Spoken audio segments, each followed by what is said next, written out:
Evelyn, de James Joyce. Estava sentada à janela vendo a noite invadir a avenida. Sua cabeça inclinava-se contra as cortinas e em suas narinas estava o cheiro de cretone empoeirado. Estava cansada. Poucas pessoas passavam. O homem da última casa passou rumo ao lar. Ela escutou seus passos sobre o pavimento de concreto e depois esmagando o trecho cinza que ficava antes das novas casas vermelhas. Antigamente havia um campo lá, onde eles brincavam todas as tardes com outras crianças. Então um homem de Belfast comprou a área e construiu casas nela. Não casas pequenas e marrons como as suas, mas radiantes casas com tetos brilhantes. As crianças da avenida costumavam brincar juntas naquela área. Os Devines, os Waters, os Dunns, pequeno Keogh, o aleijado, ela e seus irmãos e irmãs. Ernest, no entanto, nunca brincava. Ele já era bastante crescido. Seu pai frequentemente os enxotava do campo com uma vara, mas geralmente o pequeno Keogh conseguia impedir e os alertava quando via seu pai vindo. Ainda assim, eles pareciam ter sido felizes então. Seu pai não era tão mau, e além disso sua mãe estava viva. Aquilo foi há muito tempo. Ela e seus irmãos e irmãs estavam agora todos crescidos. Sua mãe estava morta. Tizzy e Dan estava morta também, e os Waters tinham voltado para a Inglaterra. Tudo muda. Agora ela iria embora como os outros, deixaria seu lar. Olhou o quarto em volta, revendo todos os objetos familiares que havia espanado uma vez por semana durante tantos anos. Talvez ela nunca mais visse novamente aqueles objetos familiares dos quais nunca sonhara ser separada.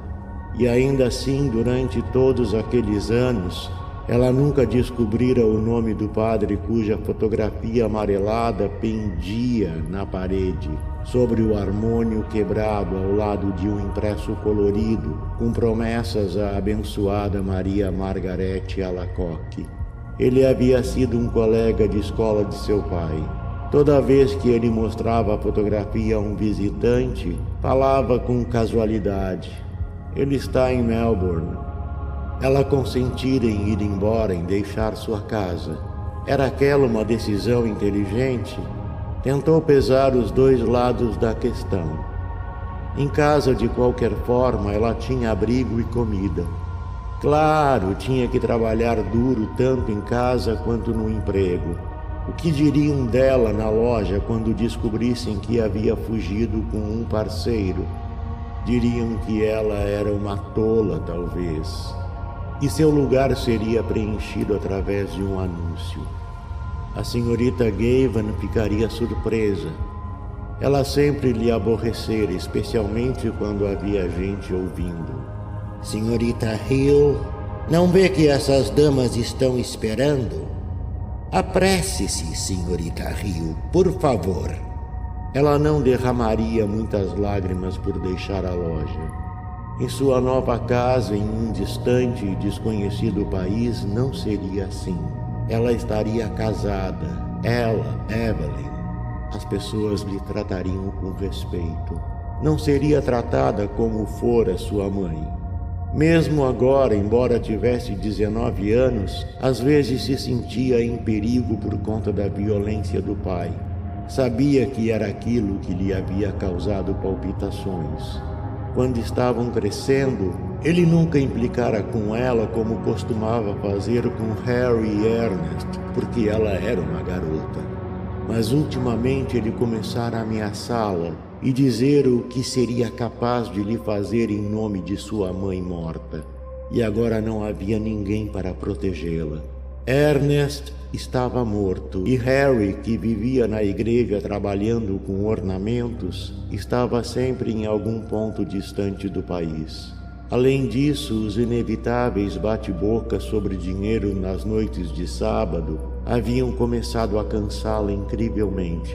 Ele sempre dava todo o seu salário, 7 shillings, e Harry sempre mandava o que podia. Mas o problema era conseguir qualquer dinheiro de seu pai. Ele dizia que ela desperdiçava dinheiro, que não tinha juízo, que não daria seu dinheiro arduamente conseguido para ser jogado na rua e muito mais porque, geralmente, ele estava muito mal nas noites de sábado. No final, ele acabava dando o dinheiro e perguntando se ela pensava em comprar o jantar de domingo. Então ela tinha que correr o mais rápido possível para fazer as compras, segurando firme sua bolsa de couro enquanto abria caminho a cotoveladas pela multidão e retornava tarde para casa com seu pacote de provisões. Ela tinha trabalho para manter a casa unida e cuidar para que as duas crianças deixadas sob seus cuidados fossem regularmente à escola e se alimentassem regularmente. Era um trabalho duro, uma vida dura, mas agora ela estava perto de ir embora.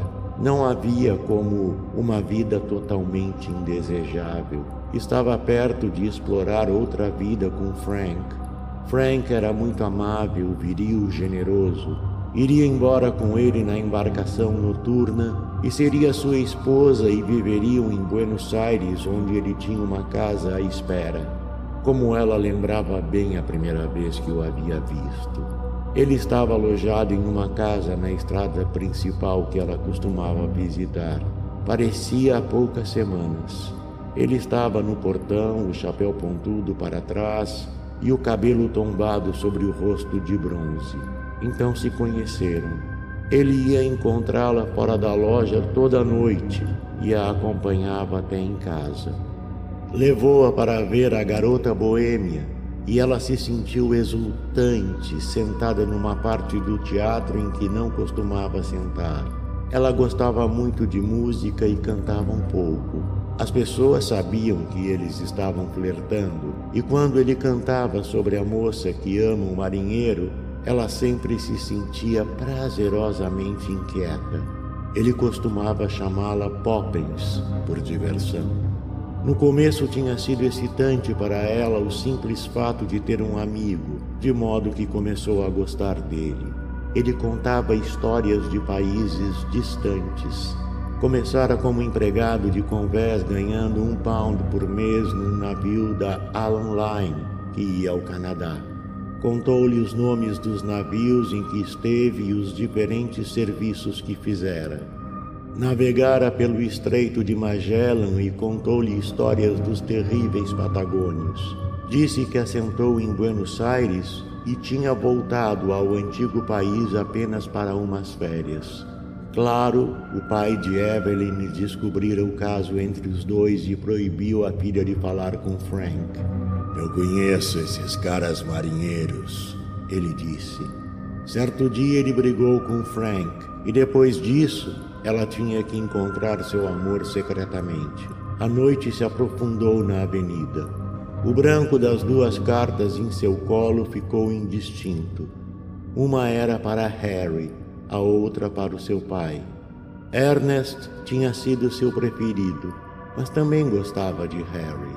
Seu pai estava envelhecendo, ele sentiria sua falta. Às vezes ele podia ser amável. Não fazia muito tempo, quando ela estivera de cama por um dia, ele lera uma história de fantasma e fizera torradas. Num outro dia, quando sua mãe era viva, eles foram todos para um piquenique na Colina House. Lembrava do pai mexendo no chapéu da mãe para fazer as crianças rirem. O tempo estava se esgotando, mas ela continuava sentada à janela, dobrando a cabeça contra a cortina da janela, inalando o cheiro de cretone empoeirado. De algum lugar da avenida ela podia ouvir um órgão tocando. O ar lhe era familiar. Estranho que ele retornasse exatamente naquela noite para lembrá-la das promessas à mãe, a promessa de manter a casa unida o máximo que pudesse. Lembrava da última noite da mãe doente.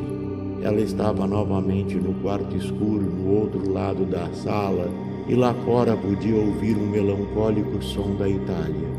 O tocador do órgão tinha sido mandado embora e deram-lhe 6 pence. Lembrava do pai aprumando-se de volta ao quarto. Malditos italianos vindo até aqui. Enquanto meditava, a comovente visão do estado da mãe acabou por enfeitiçar o seu ser. Aquela vida de sacrifícios triviais encerrando-se na loucura final. Arrepiou-se ao ouvir novamente a mãe pronunciar com uma insistência ridícula: Derevão serão, Derevão serão. Ergueu-se em um repentino impulso de terror. Escapar. Tinha que escapar. Frank a salvaria. Ele lhe daria a vida, talvez amor também. Ela queria viver. Por que tinha que ser infeliz? Tinha direito à felicidade. Frank a envolveria nos braços. Ele a salvaria. Ela estava no meio da multidão em movimento no porto de North Wall. Ele segurou sua mão e ela sabia que ele estava lhe falando, dizendo repetidamente algo sobre a passagem. O porto estava cheio de soldados com malas marrons. Através das amplas entradas dos barrancos, ela vislumbrou o preto da embarcação que estava ao lado do muro do cais. Não respondeu nada. Sentiu a face pálida e gélida e do labirinto de seu sofrimento rogou a Deus para lhe indicar o caminho, para mostrar qual era sua missão. A embarcação soltou na névoa um silvo triste. Se ela partisse, amanhã estaria no mar com Frank navegando rumo a Buenos Aires. Suas passagens estavam reservadas. Seria possível a ela voltar atrás depois de tudo que ele tinha feito? Seu sofrimento despertou uma náusea em seu corpo e ela continuou movendo os lábios em uma fervorosa e silenciosa prece. Um sino tiniu em seu coração. Ela o sentiu tomar sua mão. Venha! Todos os mares do mundo tombaram em seu peito. Ele tentava levá-la rumo a eles. Ele a afogaria. Ela agarrou com ambas as mãos a grade de ferro. Venha! Não, não, não. Era impossível.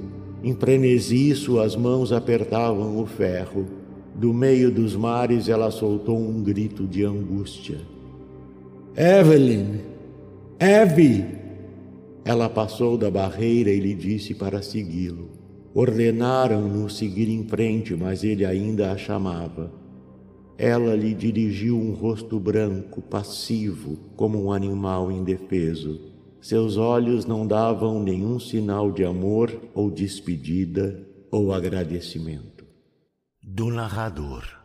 Carlos Eduardo Valente é ator, diretor de teatro, dublador, narrador de audiobooks e também formado em psicologia. 65 anos de vida bem vivida e cheio de histórias para contar, mas prefere contar e interpretar as histórias dos outros.